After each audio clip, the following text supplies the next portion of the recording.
Estou preparando uma matéria aqui. Na semana passada a gente falou, deu muita repercussão, inclusive, né, do que está acontecendo em relação ao PIX, né? Ao PIX, os ataques do Trump coordenando ali uma ofensiva que não é exatamente do Trump. A gente mostrou aqui que tem a ver com Visa, com Mastercard, com a American Express, que fazem parte do sistema financeiro internacional. Tem a ver com Big Techs, WhatsApp Pay, né? Mas olha, gente, tem uma má notícia para os banqueiros internacionais e também para as Big Techs, viu? Deve chegar aí nas próximas semanas no Brasil.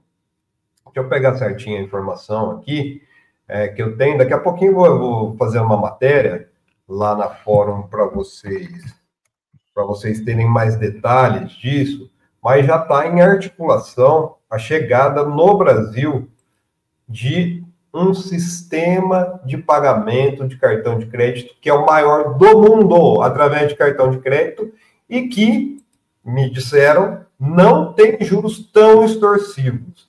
Sabe qual que é esse? Union Pay. Union Pay é a maior operadora de cartões de crédito do mundo e é da China. Quem está trazendo isso para o Brasil é o professor José Cobori, que é um economista, que, aliás, tem uma visão muito interessante sobre a economia, né? Ele antecipou isso lá para o Luiz Nassif, mas ele está no conselho de uma fintech chamada Left, né? Liberdade Econômica em Fintech.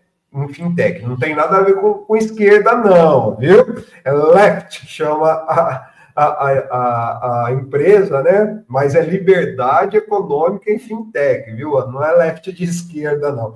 Mas, enfim, tá vendo essa articulação para trazer a Union Pay com banco, maquininha, sistema de pagamento, cartão de crédito, que assumiria aí, em parte, o sistema de pagamento dos cartões de crédito dos grandes bancos ocidentais transnacionais. Então, isso, gente, vai cair como uma bomba.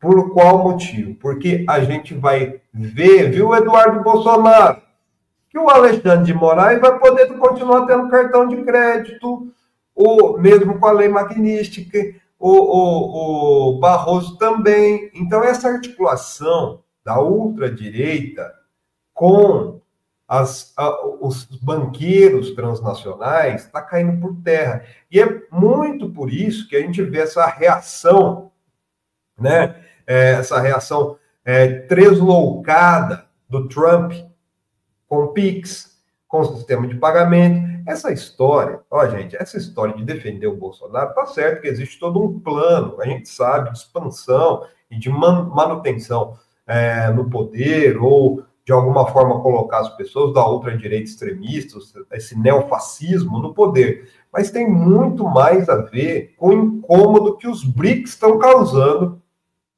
aos financistas internacionais. Só que agora, imagina, chegando no Brasil, Union Pay, que é a alternativa aos cartões de crédito dos Estados Unidos, dos bancos transnacionais. Então, isso vai cair que nem uma bomba nas próximas semanas.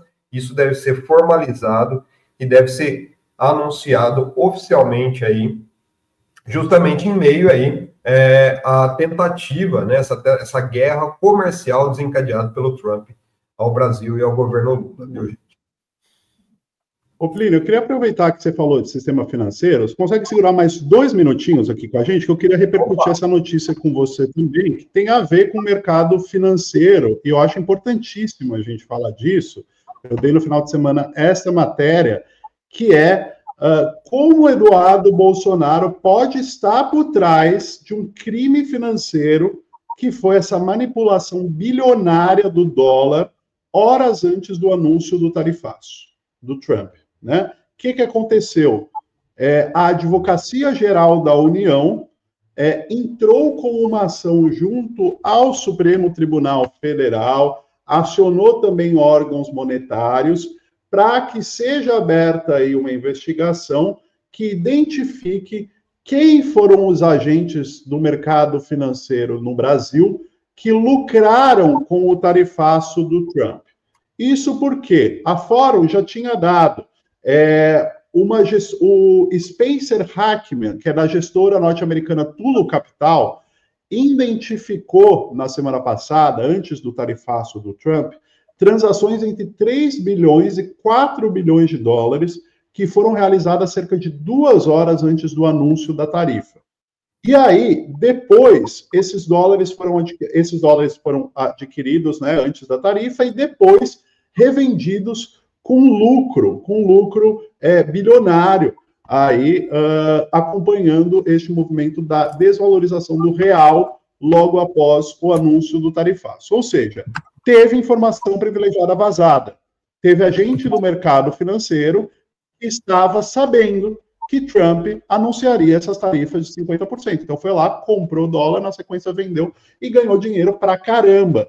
Né, pra caramba. Teve gente lucrando com o anúncio do tarifaço.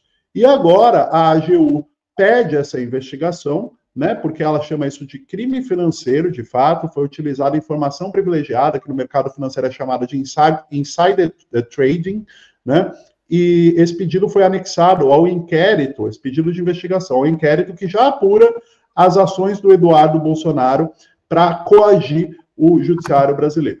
E no comunicado em que a AGU pede essa investigação, ela faz uma associação direta entre a atuação do Eduardo Bolsonaro e esse movimento de manipulação do dólar. Veja um trecho dessa manifestação da AGU. Ela diz o seguinte, abre aspas, a AGU enfatiza que o inquérito instaurado a pedido da PGR para apurar a conduta delitiva do deputado licenciado Eduardo Bolsonaro decorre do uso de instrumentos comerciais internacionais como mecanismo de coação premeditada contra a justiça brasileira.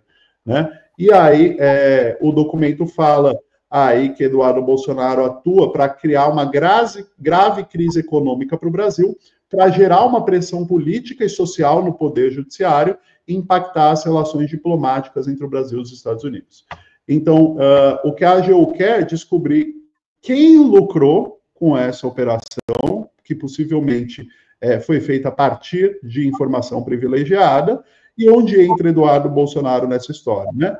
Ele pode ter sido o pivô dessa operação financeira, não que ele tenha ganhado dinheiro, mas a partir de informações que podem ter sido obtidas com o Eduardo, com interlocutores do Eduardo Bolsonaro, ou mesmo que se beneficiaram das articulações do Eduardo Bolsonaro para que o Trump impusesse tarifas ao Brasil, a ideia é descobrir quem que se beneficiou disso, e Eduardo Bolsonaro pode vir a ser responsabilizado, porque a atuação dele nos Estados Unidos visa também gerar uma crise econômica que faça pressão sobre o judiciário e o governo brasileiro. Né? Então, vocês percebem que nessa atuação do Eduardo Bolsonaro, você sempre tem o braço financeiro, econômico dessa trama toda, né?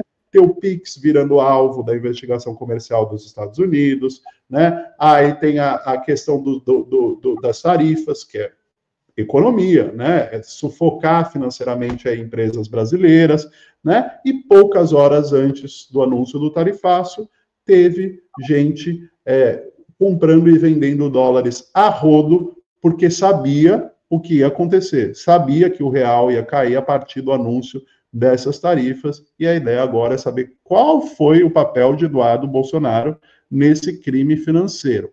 É gravíssimo, né, Plinos? É a face do mercado financeiro nesse golpe continuado, aí liderado pelo Eduardo Bolsonaro, né?